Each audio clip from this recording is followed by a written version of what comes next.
Bulletin के आगाज में जिक्र साबिक सदर आसिफ अली जरदारी का। सहाफी ने सवाल किया, सुना है इस हफ्ते आपकी मियां साहब से मुलाकात हो रही है। आसिफ जरदारी का जवाब था कि मुलाकात करा दें, जो आपका हुक्म हो। उन्होंने कहा कि आपको हमेशा मेरी गिरफ्तारी का ही खौफ रहता है। आसिफ जरदारी ने क्या कहा, दिखाते हैं आपको। इस हफ्ते कोई मुलाकात मियां साहब से आपकी? सर आप करवा लें, कह दें, जो आप हुक्म करें सर। लेकिन इस्लामाबाद में आपकी गिरफ्तारी की बातें गर्दिश कर रही है। आपको हमेशा ये खौफ रहता है। सर ये आपको किसी इंतखाबात कबल अज़ वक्त होंगे, कहीं से इशारा? खलाई मखलूक आप दोस्तों ने बताया। खलाई मखलूक है सर, खलाई मखलूक की तरफ से नहीं आप सर ये सारा प्रेशर 18वीं तरमीम की वजह से है क्या? जर्नलिस्ट से मुझे इशारा है। और अब बात करेंगे इस्लामाबाद में नवाज शरीफ के गार्ड ने समा टीवी कैमरामैन को तशद्दुद का निशाना बनाया। एक गार्ड ने इंतहाई बेहमाना अंदाज में समा टीवी के कैमरामैन वाजिद अली के सर पर लात मारी, जिससे वो बेहोश हो गए। जख्मी कैमरामैन वाजिद को फौरी तौर पर पॉली क्लिनिक अस्पताल पहुंचाया गया, जहां उनके जरूरी एक्सरे लिए गए हैं। वाक़े पर सहाफियों ने एहतजाज किया। ये मनाज़िर अपनी टेलीविजन स्क्रीन पर आप देख सकते हैं, जहां नवाज शरीफ के गार्ड ने सहाफी समा टीवी के कैमरामैन थे ये वाजिद अली सैयद, इनके सर पर उछल कर लात मारी, जिससे ये सहाफी बेहोश हो गया। हमारे साथ मौजूद होंगे सरफराज राजा, अहमद सुभान। इस वक्त सहाफी एहतजाज भी कर रहे हैं, उनसे अपडेट लेंगे। सरफराज, सबसे पहले तो ये बताइएगा, यूं लगता है कि वाजिद अली अपनी पेशेवराना फराइज सर अंजाम दे रहा था, तो जिस तरह से अटैक किया गया है, उछल कर लात मारी गई है, क्या वजह है इसकी? जी बिल्कुल, वही इंतहाई अफसोसनाक और नाखुशगवार वाक़या था। और अमूमन मियां नवाज शरीफ जब भी अदालत जाते हैं या पार्लियामेंट हाउस आते हैं, उनकी मीडिया अच्छी तरह कवरेज करता है, उनकी आमद और रवानगी को कवर किया जाता है। तो आज जब समा टीवी के कैमरामैन चाह रहे थे, तो उनके जो गार्ड्स थे, उन्होंने उन पर आप हमारे साथ ही मौजूद रहिए। सरफराज अहमद भी हमारे साथ मौजूद है। अभी ये ताज़ा तरीन अपडेट आई है कि स्पीकर कौमी असम्बली ने समा टीवी के कैमरामैन पर तशद्दुद का नोटिस लेते हुए नवाज शरीफ के सिक्योरिटी गार्ड्स के खिलाफ FIR दर्ज कराने का हुक्म दिया है और रूलिंग दी है कि आइंदा कोई शख्सियत अपने साथ सिक्योरिटी गार्ड पार्लियामेंट के अहाते में नहीं ला सकेगी। उन्होंने कहा कि कोई जितना भी बड़ा लीडर है, सिक्योरिटी पार्लियामेंट से बाहर छोड़कर आए। स्पीकर कौमी असम्बली ने मेंबरान के गार्ड्स की पार्लियामेंट हाउस दाखिले पर पाबंदी आयद कर दी है। एक बार फिर बात करेंगे।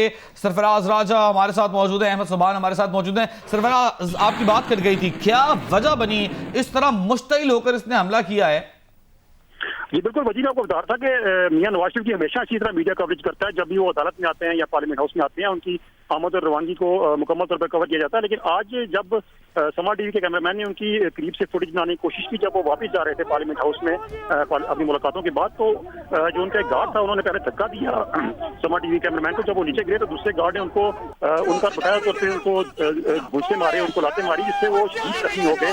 उनके कान और मुंह से खून आना शुरू हो गया, जिसके बाद उनको अस्पताल मुंतकिल किया गया। ये सारी सूरत हाल इतनी नाखुशगवार सूरत हाल इख्तियार कर गई कि पार्लियामेंट के अंदर और पार्लियामेंट के बाहर साथियों ने भरपूर एहतजाज किया। गेट नंबर 1 को धरना देकर मुकम्मल तौर पर साथियों ने बंद कर दिया, जबकि पार्लियामेंट की कार्रवाई का बाइकआउट किया पार्लियामेंट की प्रेस गैलरी से। और यूं पार्लियामेंट क्या सूरत हाल बनी? सरफराज, आप बता रहे थे। अहमद सुभान की जानिब जाएंगे, जो कि पॉली क्लिनिक में मौजूद हैं। अहमद सुभान, ये भी आप हमें बताइएगा कि डॉक्टर्स का क्या कहना है? अब वाजिद कैसे हैं, उनकी तबीयत ठीक है? और जो टेस्ट लिए गए हैं, इस हवाले से भी बताइएगा। जी बिल्कुल, जब ये नवाज शरीफ के गार्ड की जानिब से वाजिद अली जो कि समा टीवी के कैमरामैन हैं, उन पर हमला किया गया और उनके चेहरे पर जो टांग मारी गई और इससे पहले जो उनके सर में मुक्के मारे गए हैं नवाज शरीफ के गार्ड की जानिब से, उसके बाद वो बेहोश हो गए थे। उनके चेहरे मुंह से खून भी आया, जिसके बाद इन्हें पॉली क्लिनिक लाया गया था। पॉली क्लिनिक में उनका एक्सरे किया गया, स्कल का एक्सरे किया गया, जिसमें उनकी हालत की आई, वो नींद बेहोशी की हालत में ही थे तकरीबन आधा घंटा तक पॉली क्लिनिक में। जबकि उसके बाद उनको यहाँ से सिटी स्कैन के लिए प्रिंस अस्पताल मुंतकिल किया गया। प्रिंस में भी अब उनका सिटी स्कैन किया जा रहा है और उसके बाद देखा जाएगा कि उनकी मजीद क्या ट्रीटमेंट की जानी चाहिए। साथ ही साथ में जिस तरह ठीक है अहमद सुभान हमारे साथ ही मौजूद रहिएगा। एक ऑडियो हमारे पास मौजूद है, जिस वक्त इस सहाफी को अटैक किया गया, सहाफियों ने वहां मदद के लिए मियां नवाज शरीफ को आवाज दी। क्या हुआ, सुनवाते हैं पहले आपको।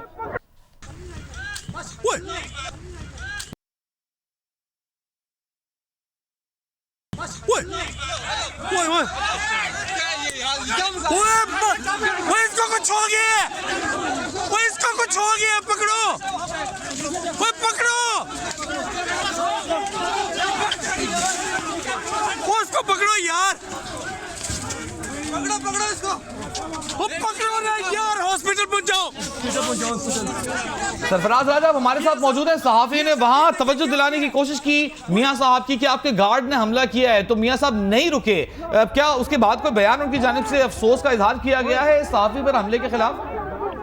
वजी 2 मरतबा मरियम औरंगजेब ने साथियों से मुलाकात की और उन्होंने जब साथियों से बात की उन्होंने कहा कि मियां नवाज शरीफ को इस वाक़े का इल्म नहीं है, वो गाड़ी में चले गए थे, लेकिन उन्होंने अपनी तरफ से इस पे वाक़े पे माजरत की है, लेकिन साथियों ने उनकी माजरत जो है उसको तस्लीम नहीं किया और उनकी तरफ से मुतालबा यही था कि जो गार्ड है उनके खिलाफ FIR दर्ज कराई जाए और इस हवाले से पार्लियामेंट के अंदर जो कार्रवाई उसका भी बॉयकॉट किया गया। उसके बाद स्पीकर ने भी इसका नोटिस दिया इस सारी सूरत का, लेकिन साथियों का भी एहतजाज बदस्तूर जारी है क्योंकि वो चाह रहे हैं कि जब तक हतमी कार्रवाई नहीं होती इन 2 गार्ड के खिलाफ उस वक्त तक उनका एहतजाज जारी रहेगा। क्या इन गार्ड्स को हिरासत में ले लिया गया है? क्योंकि अब तो स्पीकर कौमी असेंबली ने मुकदमा दर्ज कराने का हुक्म दे दिया है, FIR दर्ज कराने का हुक्म दे दिया है।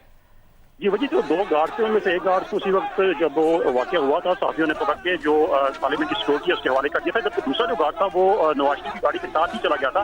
तो चूंकि 2 गार्ड इस वाकये में मुलविस थे इसलिए साथियों की जानिब से मुतालबा किया जा रहा है कि जो भी गार्ड थे मुलविस उनके खिलाफ कार्रवाई की जाए। इस हवाले से जो है वो दरखास्त भी तैयार की जा रही है जो कि मुतल्लिका थाने में की जाएगी FIR के इंदराज के लिए और इस हवाले से स्पीकर की हिदायत भी सामने आ चुकी हैं। बहुत अफसोसनाक वाक़या है। बहुत शुक्रिया सरफराज राजा आपका। अहमद सुबान में पोलियो क्लिनिक से सूरत हाल से आगाह कर रहे थे। इंतहाई शर्मनाक वाक़या है जिस तरह से अटैक किया गया है इस कैमरामैन को। समा टीवी के आप देख सकते हैं उछल कर उसके सर पर लात मारी गई है, जिसके बाद वो बेहिस व हरकत जमीन पर पड़ा रहा। अब इसके बाद रहनुमा नून लीग मरियम औरंगजेब जख्मी कैमरामैन वाजिद अली की इयादत के लिए पोलियो क्लिनिक पहुंच गई हैं। वहां मीडिया से गुफ्तगू करते हुए उन्होंने कहा कि वाक़े के वक्त मियां साहब वहां मौजूद नहीं थे, वो जा चुके थे। मियां साहब ने किसी को तशद्दुद करने का ऑर्डर नहीं दिया। साबिक वज़ीर आज़म नवाज शरीफ ने कैमरामैन सैयद वाजिद अली पर तशद्दुद का सख्त नोटिस लिया है। तशद्दुद में मुलव्विस एहलकार को सख्त से सख्त सजा दी जाए। उन्होंने बताया कि नवाज शरीफ ने जख्मी कैमरामैन के इलाज की ज़ाती तौर पर निगरानी का भी कहा है। मरियम औरंगजेब का कहना था कि पाकिस्तान मुस्लिम लीग नून सहाफत और मीडिया बरादरी का दिल से एहतराम करती है। मरियम औरंगजेब ने कहा कि वो पार्टी की जानिब से इस वाक़े पर माजरत करती हैं। हम आपको बताएं कि समा टीवी के कैमरामैन वाजिद अली पर तशद्दुद के खिलाफ सहाफ़ियों ने कौमी असम्बली इजलास के कवरेज का बॉयकॉट किया, जिसके बाद कौमी असम्बली इजलास में 5 मिनट का वक्फा कर दिया गया। तहरीक इंसाफ के रुकन कौमी असम्बली फारूक हबीब ने वाक़े के बाद गार्ड्स के असम्बली में दाखिले पर पाबंदी लगाने का मुतालबा किया है। उन्होंने कहा है कि गुल्लू क्रेसी का कल्चर अब बंद होना चाहिए। जबकि रहनुमा PTI नईमुल हक ने कैमरामैन पर तशद्दुद के वाक़े की मजम्मत करते हुए कहा है कि तशद्दुद करने वाले के खिलाफ कानूनी कार्रवाई करने जा रहे हैं। वाक़े से मुतालिक कानून अपनी राह इख्तियार करेगा। उन्होंने उम्मीद जाहिर की है कि नून लीग की क़यादत इस वाक़े की मजम्मत करेगी। साथ ही वज़ीर इत्तलात के बारे में खबर आई है कि उन्होंने जो बॉयकॉट करने कार्रवाई का बॉयकॉट करने वाले सहाफ़ी थे उनसे मुलाकात की है, इस वाक़े पर अफसोस का इजहार किया है और कार्रवाई की यकीन दहानी कराई है।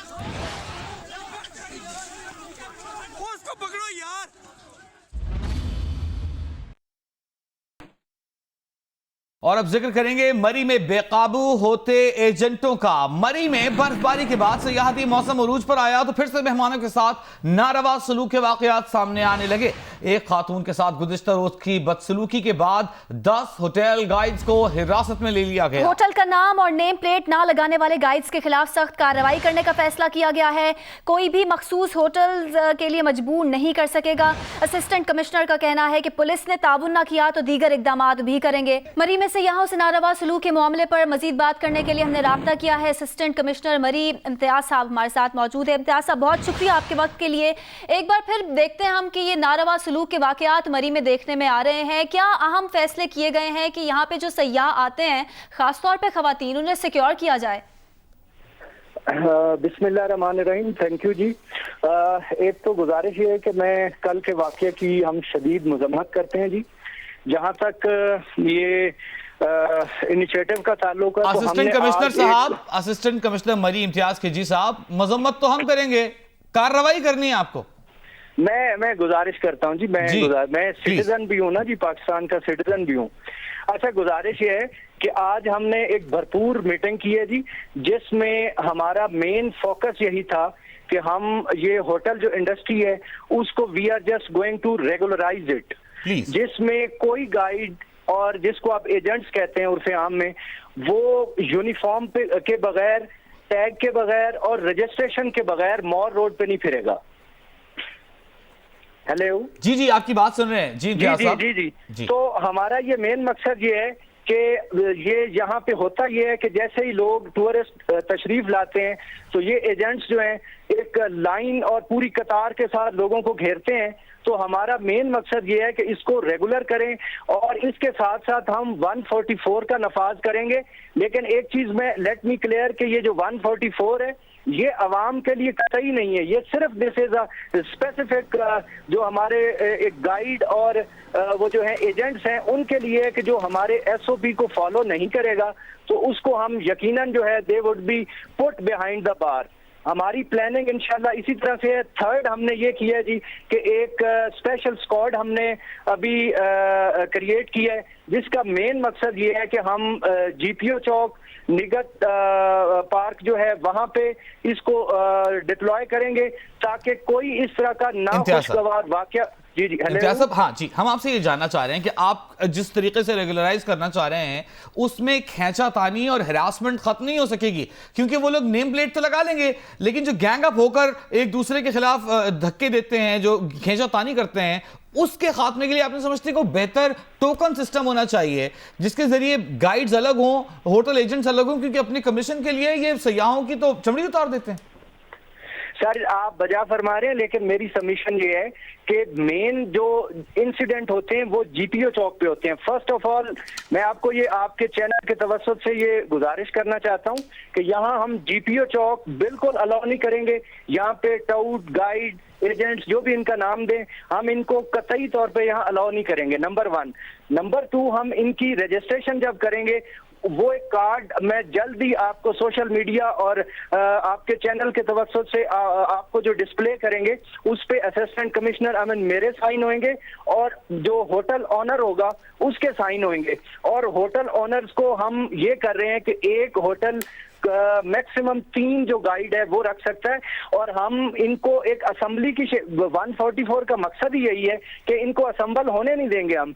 ये सर इनका कमीशन सिस्टम खत्म करा के इनकी नौकरियां लगवा दें ताकि ये लोगों को तंग ना करें। एक और चीज हम आपसे जानना चाहेंगे, खातून की जानिब से शिकायत ये आई है कि पुलिस वाले कह रहे हैं जी जाके रावलपिंडी में FIR दर्ज कराएं। ये कौन सा पुलिस वाला था जिसने कहा ये हमारी हुदूद में नहीं आता? ये आप ठीक कह रहे हैं, इस तरह का वाकया जरूर हुआ है और उस पे हमारे CM साहब ने, CM पंजाब साहब ने मुअत्तल किसको किया सर? मुअत्तल किसको किया ऐसी बात जवाब देने पर, शिकायत दर्ज ना करने पर? ये बेहतर ये था कि अगर पुलिस से पूछते, चूंकि हम सिविल एडमिनिस्ट्रेशन से एनीवेज हमारा दायर एक राब्ता तो है। वहां का जो चौकी इंचार्ज है ही गॉट सस्पेंडेड और उसके साथ कोई मुहर्रर जो है उसको भी सस्पेंड किया गया है और ये CM साहब ने फिल फॉर नोटिस लिया था जो इस तरह का वाकया हुआ है। और मैं थोड़ा और भी गुजारिश कर दूं कि एक चीज अब मैं मुनासिब नहीं समझता लेकिन खातून के साथ कोई मैन हैंडलिंग का वाकया नहीं हुआ, लेकिन शायद जो भी हुआ है किसी बंदे के साथ भी हुआ है, मर्द के साथ, तो वो कतई तौर पे काबिल मुजम्मत है और हमने इसी वजह से एक स्क्वाड भी बना दी है और इसको रेगुलराइज कर रहे हैं। और आपको इंशाअल्लाह ताला, और साथ साथ मैं आपके चैनल के तवज्जुह से एक गुजारिश कर दूं कि ये एक इंसिडेंट जरूर हो गया लेकिन हम एक गवर्नमेंट ऑफ पंजाब और फेडरल गवर्नमेंट ने एक प्लान किया है कि 20th से 30th के बीच में एक स्नोफॉल गाला फेस्टिवल हम इनकाद कर रहे थे, लेकिन इसकी प्लानिंग बहुत पहले हो चुकी थी। ये इट्स अ कोइंसिडेंस कि ये अनप्लेजेंट इंसिडेंट हुआ है। हम इंशाअल्लाह ताला प्रमोट कर रहे हैं। इम्तियाज खिजी साहब, क्या मैंने सुना, क्या आपने कहा कि किसी खातून के साथ मैन हैंडलिंग का वाकया नहीं हुआ? क्या ऐसा कह रहे हैं? सर मैं गुजारिश ये कर रहा हूं, मैं इसको जस्टिफाई नहीं कर रहा, लेकिन आपकी मालूमात आप ये कह रहे हैं कि ये वाकया नहीं हुआ, ऐसे कह रहे हैं? मैं इसमें मेरी गुजारिश है कि मैं इसमें कोई वो इसकी एक इंक्वायरी प्रॉपर हो रही है, उसमें जो वाकयात हुए हैं वो सामने आ जाएंगे, लेकिन किसी मर्द के साथ भी करें तो ये किस तरह से मुमकिन नहीं है, इसको हम कतई तौर पे अलाउ नहीं करेंगे। और इंशाल्लाह आपके चैनल के तवज्जुह से मैं गुजारिश भी करूंगा आवाम से कि वो तशरीफ लाएं और हम इंशाल्लाह उनको प्रॉपर सिक्योरिटी भी देंगे और डिग्निफाइड मैनर्स में इंशाल्लाह वो इधर आए, घूमे फिरें। और डिस्ट्रिक्ट गवर्नमेंट ने और मतलब हमारे यहाँ के कंसर्न जो पॉलिटिकल रेप्स हैं, हम सारे लोगों ने, होटल एसोसिएशन ने, गाइड एसोसिएशन ने, ये मिलके आज बैठ के ये फैसला किया है। बहुत शुक्रिया इम्तियाज खिजी साहब, हमारा ताउन आपको हासिल रहेगा, लेकिन वहां आने वाले सयाहों की हिफाजत का मुनासिब बंदोबस्त आपने करना होगा, इसकी यकीन दहानी आपने हमें करानी होगी। बहुत शुक्रिया आपका। हनीफ अब्बासी की बेटी अरीबा अब्बासी के तबादले के मामले पर एमएस को टेलीफोन कॉल और दीगर मामलात पर वजीर सेहत पंजाब ने नोटिस ले लिया। इससे पहले क्या हुआ, आपको एक रिपोर्ट दिखाते हैं। वज़ीर कानून पंजाब राजा बशारत का बेनज़ीर भुट्टो हस्पताल के एमएस डॉक्टर तारक न्याजी को फ़ोन। नून लीगी रहनमा हनीफ अब्बासी की साहबजादी लेडी डॉक्टर अरीबा अब्बासी का फौरी तबादला करने की हदायत। लेकिन उसकी जरूरत नहीं है, ये मैंने देखना है स्किन डिपार्टमेंट में जाएगी सर, ये मैं नहीं भेजूंगा, कुछ और कोई भेज देगा, मैं नहीं भेजूंगा। बेशक मैं चला जाऊँ, इससे कोई फर्क नहीं पड़ता। बी रेडी फॉर योर, कोई मसला नहीं है, मोस्ट वेलकम, मोस्ट वेलकम, कोई मसला नहीं है। मामला सामने आने पर वज़ीर सेहत पंजाब ने बिलाखिर नोटिस ले लिया। तफसीली रिपोर्ट तलब। डॉक्टर यास्मीन राशिद का कहना है कि इंतजामी और महकमाना अमूर में सियासी अदम मुदाखलत हुकूमत की पॉलिसी है।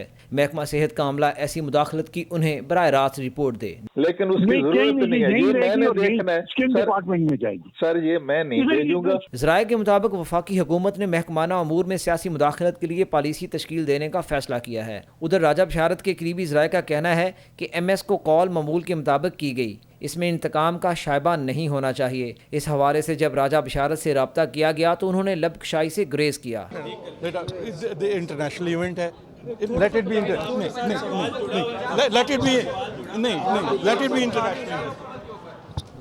आज़म मलिक, जियो न्यूज़, लाहौर। वज़ीर आज़म इमरान खान ने खैबर पख्तूनख्वा के वुज़रा को ताकीद की थी कि वो अवामी मसाइल हल करने के लिए दफातर में मौजूद रहें। ताहम वुज़रा ने अपने कायद की बात सुनी अनसुनी कर दी और वुज़रा की अक्सरियत दफातर से गायब रही। पेशावर से शकील फरमान अली की रिपोर्ट देखिए। वज़ीर-ए-आज़म इमरान खान ने तो वज़रा को दफातर में बैठने की ताकीद कर दी, ताहम बेशतर सूबाई वज़रा के कानों पर जूं तक नहीं रेंगी और मिनिस्टर्स ब्लॉक में वाक़ई वज़रा के तमाम दफातर सुबह खाली नजर आए, जिसके बायस साइलिन को मायूस लौटना पड़ा। मिनिस्टर साहब के पास आया हूँ, लेकिन मिनिस्टर साहब है नहीं मौके पे। मेरे ख्याल से वो तो बोल रहे कि असेंबली पे गया हुआ है, किधर गया हुआ है मालूम नहीं। वज़ीर ख़जाना तैमूर सलीम झगड़ा सुबह ही अपने दफ्तर पहुंचे। उनका कहना था कि वो काम वज़ीर-ए-आज़म के डर के बायस नहीं करते, बात टाइमिंग की नहीं बल्कि जिम्मेदारी की है। टाइमिंग्स की बात ही नहीं है, इसमें बात रिजल्ट की है। और आप ये ज़रूर सोचें कि 100 दिन में किस गवर्नमेंट ने कभी पहले जो है पूरा एक रोड मैप दिया हुआ हो, वो रोड मैप प्रेजेंट भी किया हो और उस पर काम करना भी शुरू किया हो। वज़ीर इत्तलात कहते हैं कि वज़ीर की कोई ऑफिशियल टाइमिंग नहीं होती, इसे अपने हल्के के दौरे भी करने होते हैं। अगर वज़ीर घंटे 2 घंटे भी दफ्तर में बैठे तो काम हो ही जाता है। ज़ाहिर है उनकी विजिट्स होते हैं, उनके फंक्शंस होते हैं। ये अब मैं नहीं कह सकता कि टाइमिंग क्या होना चाहिए, इस चीज़ का खौफ। वज़ीर-ए-आज़म हमारे दोस्त हैं, हमें हमारे लीडर हैं, हमें खुशी होती है कि जब वो जब दिन रात वो मेहनत कर रहा है, वो छुट्टी नहीं कर रहा है, तो हमें भी छुट्टी नहीं करनी चाहिए। वज़रा और मुशीरों के मावनीन का मौक़िफ़ है कि बेशतर वज़रा असम्बली इजलास में और कुछ हलकों के दौरे पर हैं, जिसके बायस वो दफातर नहीं आए। कैमरामैन सिद्दीक बंगश के साथ Shakeel Farman Ali, Geo news, Peshawar. Bilawal Bhutto Zardari parliament house पहुंच गए। मीडिया से गैर रस्मी गुफ्तगू करते हुए जब उनसे पूछा गया कि सुना है पीपल्स पार्टी पर बुरा वक्त आने वाला है और जरदारी साहब की गिरफ्तारी का भी सुनने में आ रहा है, तो जवाब में बिलावल ने कहा कि पीपल्स पार्टी पर कभी बुरा वक्त नहीं आता। पीपल्स पार्टी ने हमेशा आमिरों के खिलाफ जिद्दोजहद की है।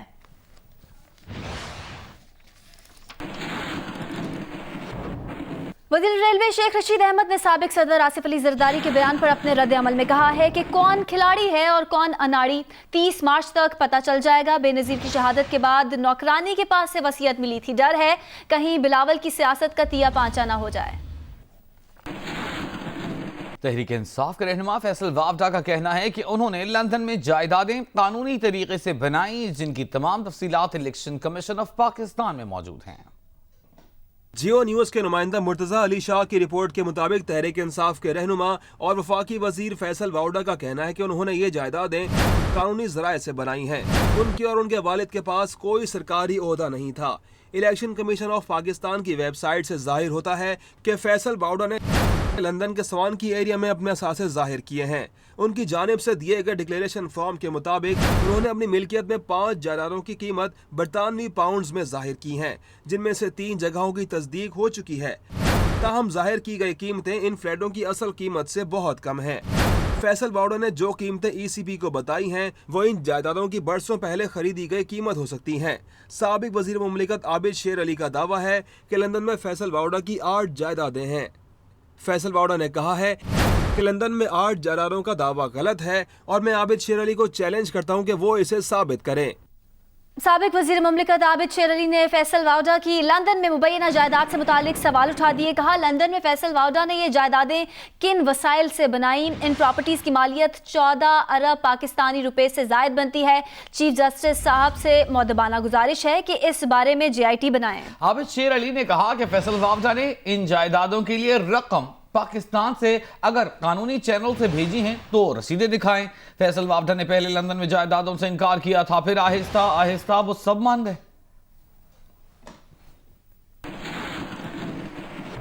कराची के शहरी अब घर बैठे क्राइम का वाकया रिपोर्ट करा सकेंगे। क्राइम रिकॉर्ड और शहरियों की सहूलत के लिए मोबाइल एप्लीकेशन तैयार कर ली गई है, ताहम अभी इसकी टेस्टिंग जारी है। तफसीलात बता रहे हैं अफजल नदीम डोगर। जी, सखर से ताल्लुक़ रखने वाले एक इंजीनियर मुदस्सर ने पुलिस के लिए एक ऐप तैयार किया है जिसमें हर शहरी की मुश्किल आसान बनाने की कोशिश की है। जैसे कि उनके साथ कोई इंसिडेंट होता है तो उस ऐप के ज़रिए इमीडिएट जो है उसकी इन्फॉर्मेशन पुलिस को मिलेगी। तो हम मुदस्सर से जानते हैं कि इस ऐप का तरीकाकार क्या है और ये कब तक लॉन्च हो जाएगा। जी मुदस्सर। ये ऐप हमने बनाई है पुलिस फॉर यू, P4U इसका शॉर्ट कोड है और पुलिस फॉर यू के नाम से जो हमने इसको बनाई है और तकरीबन 1.25 महीने में इसे हमने रेडी कर दिया है। लेकिन अभी इसमें कुछ ऐसी चीज़ें और ऐड कर रहे हैं ताकि तमाम किसी तरह से कोई लैप्स बाकी ना रहे। तो जनवरी के पहले वीक में ये पब्लिक के लिए अवेलेबल होगी और इसका सबसे बड़ा फ़ायदा ये होगा कि आपकी जो रोज़मर्रा की कंप्लेंट है छोटी मोटी की, जिसमें आपका मोबाइल है, कार है, बाइक है, तो उसमें लोग थाने जाते नहीं हैं। तो ये आप फ़ौरन अपना या अपने किसी दोस्त का फ़ौरन कंप्लेंट लॉग कर सकेंगे और विदिन 5 मिनट पुलिस आपको एक रिस्पांस करके आपको एक ऑफिसर असाइन कर देगी, जब तक वो आपके साथ अटैच रहेंगे। बहुत शुक्रिया अफजल नदीम डोगर आपका। आगे बढ़ते हैं। रहनुमा पीपुल्स पार्टी कमर जमान कायरा ने कहा है कि आसिफ जरदारी ने इदारों को आईनी हुदूद में रहने का कहकर कोई गलत बात नहीं की। यही बात कहना भुट्टो और बेनज़ीर भुट्टो का जुर्म था जिसकी उन्हें सजा दी गई। उनका कहना था कि अगर ये कहना जुर्म है तो पीपल्स पार्टी ये जुर्म करती रहेगी। उनका ये भी कहना था कि एहतसाब यकसा होना चाहिए, सिलेक्टिव एहतसाब कबूल नहीं। अगर तफ्तीश की बुनियाद पर ही गिरफ्तार करना है तो अपने वज़रा और इत्तेहादियों को भी करें। अस्सलामुअलैकुम, मैं हूं हिफ्जा चौधरी और आप देख रहे हैं जियो न्यूज़। मज़ीद वीडियोस और अपडेट्स के लिए अभी सब्सक्राइब के बटन को क्लिक करें। देखते रहिए जियो न्यूज़।